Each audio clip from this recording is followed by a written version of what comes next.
Dr. Chopra, thank you for joining me for my show. It's really a wonderful experience to have heard your presentation 2 times on happiness, and I think that's such a important aspect of talking about it now.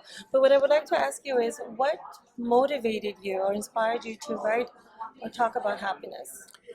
So, a lot of things in life are chance and serendipity. So, about 9 or 10 years ago, I was invited to give a named lecture at Harvard Medical School called the annual Nathan Seidel Lecture in Medicine or Humanities.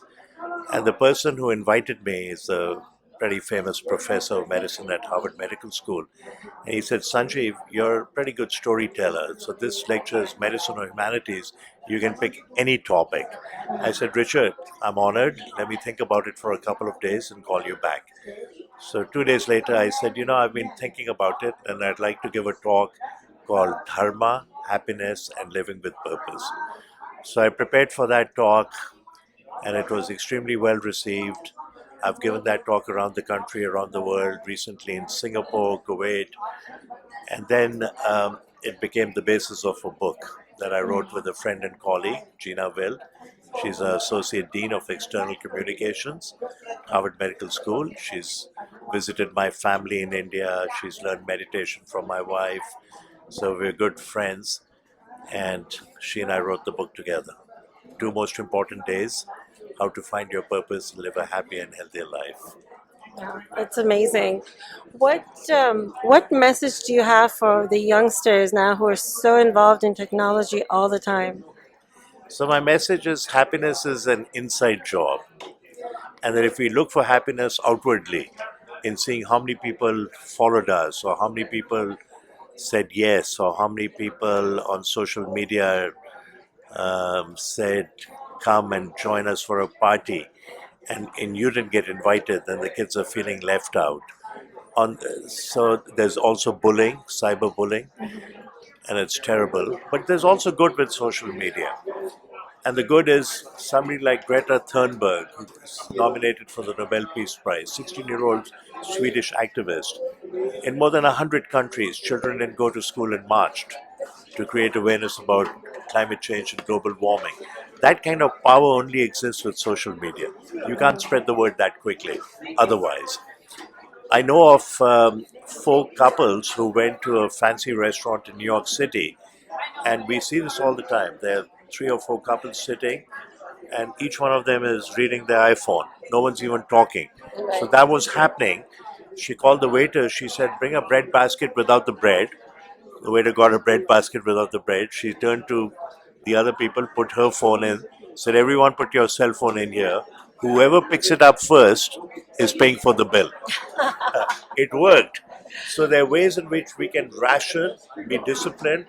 At night, if you're charging your iPhone, put it away in a different room so you don't hear any noise. You're not tempted to see if you'd sent an email to a friend or colleague, did they reply? It can wait till the next morning. In some countries now, they're going to promulgate laws that if you work for the government, you're going to have a digital holiday between 7 o'clock in the evening and 7 the next morning. You're not allowed to send work-related email.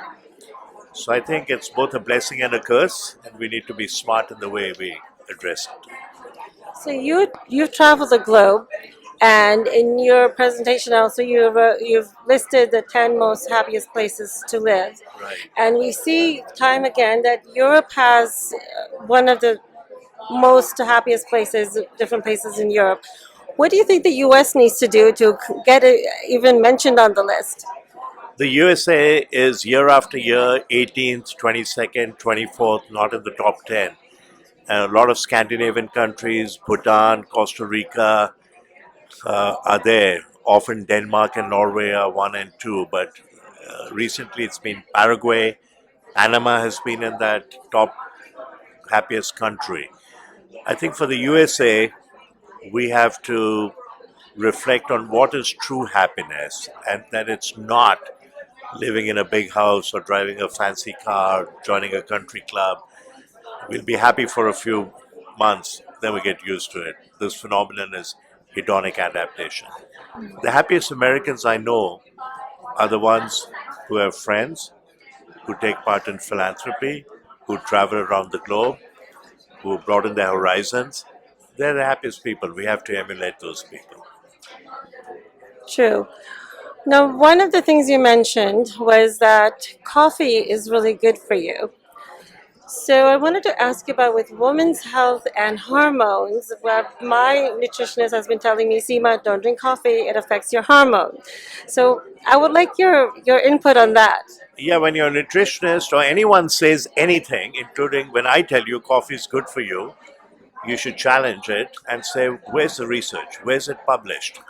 And I want to see it published in a peer-reviewed journal. So coffee, the multitude of health benefits done in studies have been published in the Annals of Internal Medicine, JAMA, British Medical Journal, Diabetologia, Lancet, all the best impact medical journals. And it's not one study, it's at least 40 studies.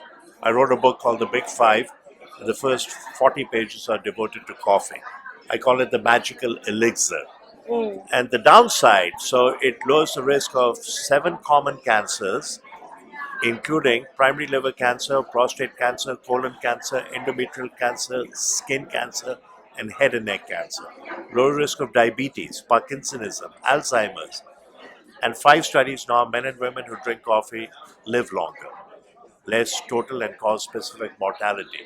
Mechanistic explanations, low inflammation. Actually, coffee drinkers have lower levels of C-reactive protein, a marker of inflammation. They have lower levels of TNF alpha, tumor necrosis factor alpha. They have high levels of plasma adiponectin, low levels of plasma adiponectin linked to aggressive liver disease. They have longer telomeres, less cellular aging. And it's not the caffeine. Coffee has 1,000 constituents, including carviol, cafestrol, chlorogenic acid. In animal studies, you can produce massive liver damage using a toxin.